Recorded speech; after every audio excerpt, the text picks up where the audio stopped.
శుక్లాంబరధరం విష్ణుం శశివర్ణం చతుర్భుజం ప్రసన్నవదనం ధ్యాయేత్ సర్వవిఘ్నోపశాంతయే అగజానన పద్మార్కం గజానన మహార్నిశం అనేకదంతం భక్తానాం ఏకదంతం ఉపాస్మహే. ఓం గం గణపతయే నమః. ఓం శ్రీమాత్రే నమః. ఓం శ్రీ గురుభ్యోం నమః.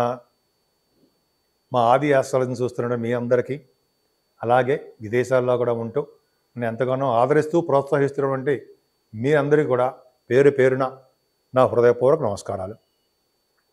ఇప్పుడు మనం శుక్రుడి గురించి తెలుసుకుందామండి. దానికంటే ముందర శుక్రుడి గురించి మకర రాశిలోకి వెళ్తున్నప్పుడు, మకర రాశిలో ఉన్నప్పుడు శుక్రుడు ఏ ఫలితాలు ఇస్తాయో తెలుసుకుందాం. ముందర ఏంటంటే మీ జాతకాలు తెలుసుకోవాలనుకుంటే మీరు మా ఆది ఆస్ట్రాలజీని సంప్రదించవచ్చు. కింద స్క్రోల్ అవుతున్న నెంబర్కి ఫోన్ చేస్తే నేనే లిఫ్ట్ చేస్తాను. జనరల్గా మీకు date of birth, time of birth, place of birth ఈ మూడు ఉండాలండి. జాతకాలు చెప్పించుకుంటే పర్ఫెక్ట్ రిజల్ట్స్ వస్తాయి. అంటే మీరు సపోజ్ వివాహం కానీ, లేకపోతే పిల్లల సంతానం విషయంలో కానీ, అదే మ్యాచింగ్, జనరల్గా మ్యాచింగ్ వస్తూ ఉంటుంది కదండి. ఒక వధువుకి ఓ వధుడికి మ్యాచ్ అయిందా లేదా అని ఉంటాయి కదా. ఇట్లాగా రకరకాల సన్నివేశాల్లో అనేక రకాల ముహూర్తాలు పెట్టడంలో కూడా మా ఆది ఆస్ట్రాలజీ తరఫున, నేను మీ ఆది తరఫున నేనే ముహూర్తాలు పెడతాను. ఇంకెవరు చేయరు, నేనే చేస్తుంటాను. అలాగే మీరు ఒకవేళ నేను ఫోన్లో లిఫ్ట్ చేయనప్పుడు వాట్సాప్లో మెసేజ్లు పెట్టండి. తప్పకుండా మీకు ఫోన్ చేస్తాను.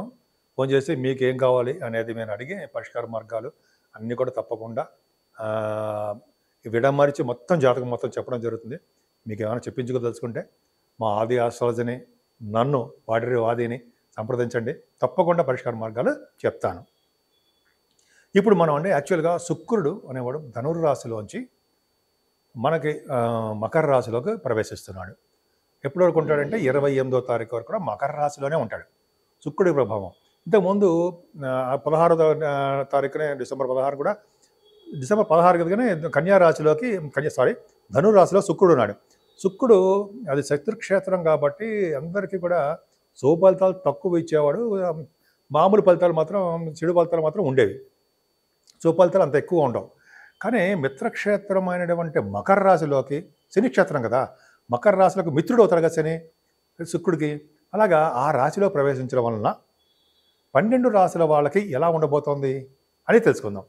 ఈ శుక్రుడు ప్రభావం ఎప్పుడు 28 అంటే జనరల్గా 2వ తారీఖు డిసెంబర్ నుంచి 28వ తారీఖు డిసెంబర్ వరకు 26 రోజుల పాటు మకర రాశిలో ఉంటాడు శుక్రుడు. 12 రాశుల వాళ్ళకి ఏ ప్రభావం ఉంటుంది, ఎలా ఉండబోతోంది, ఆయన ఇచ్చే ఫలితాలు ఎలా ఉంటాయో తెలుసుకుందామండి. ముఖ్యంగా ధనురాశి వాళ్ళకి శుక్రుడు మ్యాలఫిక్ అవుతాడు, మహాపాపి అవుతాడు. అవునా? కరెక్టే. 6వ ఇంటివాడు పాపత్వం ఉంటాడు కదా. 6వ ఇంటివాడు మీకు 11 లాభాధిపతి అయ్యాడు. 11వ ఇంటివాడు ఎప్పుడు వచ్చినా, ఆధిపత్యం వచ్చినా పాపత్వమే. అలాగే ఎక్కడున్నాడు ఆయన? ద్వితీయ భావంలో ఉన్నాడు. మరి ఆ భావాన్ని చెడగొట్టాలి. అంటే భావం చెడగొట్టాలంటే ఆ భావం అంటే మీ వృద్ధి, ధనము అంటాం.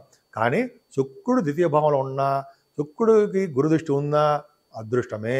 అలా రెండు ఉన్నాయి. శుక్రుడు మీకు 2వ భావంలో ఉన్నాడు, అలాగే గురుదృష్టి కూడా ఉంది. కాబట్టి సంపూర్ణమైన మీకు ఫలితాలు ఇస్తాడు. ఏం ఫలితాలు ఇస్తాడు అంటే అందంగా ఉండేది చేస్తాడండి. వేళపాటు భోజనం వస్తుంది, ఎక్కడికి వెళ్ళినా మీకు ఫుడ్ తప్పదు, ఖచ్చితంగా మీకు వచ్చి తీరుతుంది.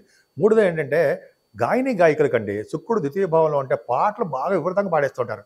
వాళ్ళకి మంచి అభివృద్ధి కలిగిస్తుంటాడు, ఫారిన్ కంట్రీస్ వెళ్తారు. అలాగే యాంకరింగ్ బాగా మాట్లాడుతుంటారు కదా, యాంకరింగ్ వాళ్ళకి ముఖవర్చస్సు పెరిగిపోతూ ఉంటుంది, బాగా అందంగా తయారవుతారు వాళ్ళు. శుక్రుడు ద్వితీయ భావంలో ఉంటే అందంగా ఉంటారని అర్థం. అలాగే ఆభరణాలు ఇస్తాడు, చదువుని ఇస్తాడు. ద్వితీయ భావంలో కుటుంబంలో వృద్ధి కలిగిస్తుంటాడు, కుటుంబంలో ప్రాముఖ్యత పెంచేది చేస్తుంటాడు కదండి శుక్రుడు. నాట్లా అంత అద్భుతంగా ఉంది. ఆయన మీకు 6వ ఇంటి వాడు అయ్యాడు. అంటే 6వ ఇంటి వాడు అవడం వలన, ద్వితీయ భావం ఉండడం వలన శత్రువుల వలన మీకు ఇబ్బంది కలుగుతుంది. అంటే మీరు బాకీలు ఎవరికైనా డబ్బులు ఎవరికైనా ఇచ్చారనుకోండి, సపోజు ఆ బాకీలు మీకు త్వరలో రావు, అంటే మీరు వసూలు చేసుకోవడం కష్టం అవుతుంది. కానీ ఆ 6వ భావాధిపతి ద్వితీయ భావంలో ఉన్న, 6వ భావంలో ఉండే గురుడి ప్రభావం వల్ల, గురుదృష్టి వల్ల సకాలంలోనే డబ్బులు వస్తాయి. శత్రువుల వలన భయం లేకుండా పోతుంది. శత్రువులు అందరూ కూడా మిత్రులు అవుతారు. అనారోగ్య సమస్యలు ఏమీ ఉండవు, ఆరోగ్య సమస్యలుగానే ఉంటాయి, ఆరోగ్యంగానే ఉంటారు. ఇవన్నీ కూడా మీకు చాలా బాగుంటుంది. మేనమామలకి చాలా బాగుంటుంది. 6వ భావాధిపతి 11వ భావాధిపతి కూడా అయ్యాడు కదా, మ్యాలిఫిక్ అయ్యాడు, ద్వితీయంలో ఉన్నాడు. అక్కాయిలు ఉంటారు సార్, మీ అక్కాయిలు కానీ అన్నలు అంటారు సార్, వాళ్ళకి బాగుంటుంది.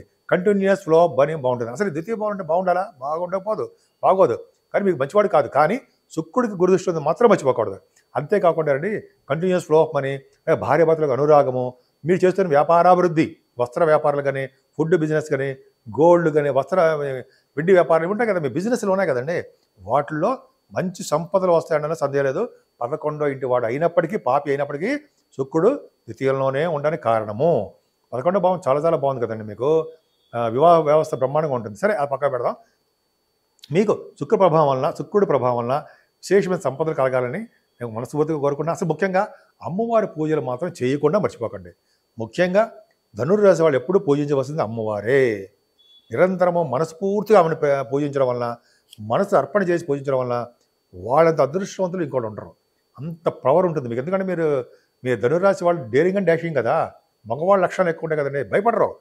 అందుకని చెప్పి మీకు శుక్రుడు అమ్మవారి పూజలు చేయండి. ఎంతో విశేషమైన ధైర్యమే లక్ష్మి అంటారు కదా, ధైర్యం.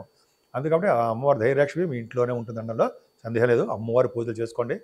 నేను మళ్ళీ చివరిలో రెమెడీస్ కూడా చెప్తాను. అద్భుతంగా మీరు ఫలితాలు ఉంటాయి. ఇప్పుడు శుక్రుడు మారడం వల్ల అండి 12 రాసుల వాళ్ళకి శుక్ర ప్రభావం ఉంది కదా, చెప్పాను కదా. మరి రెమెడీస్ మరి ఏం చేయాలి? మేము ఆల్రెడీ చెప్పాను, కానీ ఇంకా ఏం చేయాలి, ఇంకా ఏం చేస్తే బాగుంటుంది అని అనుకుంటే, మన ఇంట్లో చేసేది ఏముంది పోనీ అనుకుంటే, జనరల్గా అండి అమ్మవారికి లలితా సహస్రనామాలు అంటే బాగా ఇష్టం.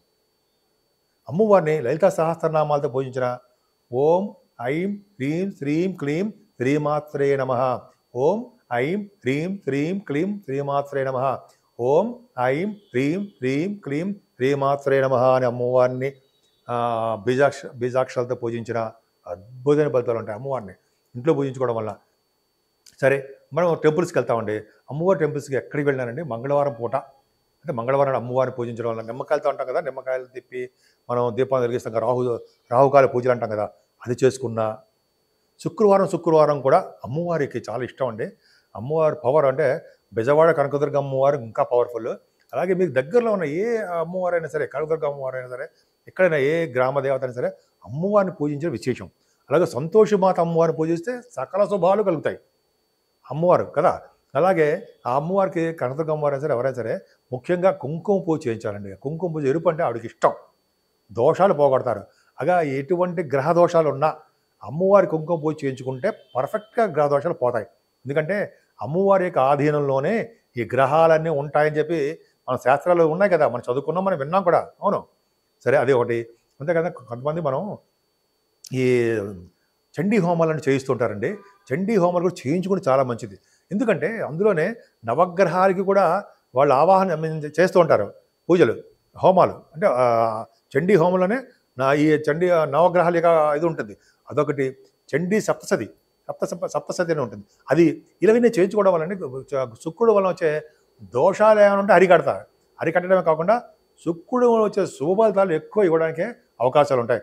ఆవిడ ఎటువంటి యాక్సిడెంట్స్ కాకుండా, ఎటువంటి చెడు దృష్టి మనమే పడకుండా, ఎటువంటి ప్రాబ్లమ్స్ లేకుండా సదా రక్షగా అమ్మవారు మనల్ని కంటికి రెప్పలా కాపాడుతారనడంలో సందేహం లేదండి. ఈ 12 రాసుల వాళ్ళు ఆచరించదగ్గ పనులు ఇవే, అమ్మవారి యొక్క పూజలే. సో ఈ విధంగా అమ్మవారిని ఎంత ఆరాధిస్తే అంత ఓం శ్రీమాత్రే నమః, ఓం శ్రీమాత్రే నమః, ఓం శ్రీమాత్రే నమః అనుకోవచ్చు. బీజాక్షరాలు మనం చెప్పలేకపోయినా 108 సార్లు మన ఇంట్లో అమ్మవారిని పూజించడం వల్ల ఓం శ్రీమాత్రే నమః అనే మంత్రం కానీ, అష్టోత్తరాలు, దుర్గా అష్టోత్తరం కానీ, మీకు ఏదైనా అష్టోత్తరాలు వస్తే అవి కానీ చేసుకుంటే సినిమా రంగంలో కాదు, చదువులో కాదు, పెళ్ళిళ్ళు కాదు, ఏదైనా సరే మీకు అమ్మవారు చక్కగా తీర్చిదిద్దుతారు. అన్ని రంగంలోనూ వృద్ధి కలిగించేటే చేస్తారు. శుక్రుడు ప్రభావం అలా ఉంటుందన్నమాట. కొన్ని రాశులకి మరి మంచివాడు కాదన్నాం కదా, ఆ రాశుల వాళ్ళకు కూడా ఆవిడ యోగాన్నే కలిగిస్తారన్నలో ఏమాత్రం సందేహం లేదు. మీ అందరికీ అంటే 12 రాశుల వాళ్ళకి, మేషరాశి నుంచి మొదలు మీనరాశి వాళ్ళకు కూడా, మీనరాశి వరకు కూడా మీ 12 రాశుల వాళ్ళకి సర్వ శుభాలు, సర్వ సౌఖ్యాలు, ఆనందంగా, సౌభాగ్యంగా, ఎప్పుడూ నవ్వుతూ కళకళలాడుతూ ఉంటారని నేను మనస్ఫూర్తిగా కోరుకుంటున్నాను.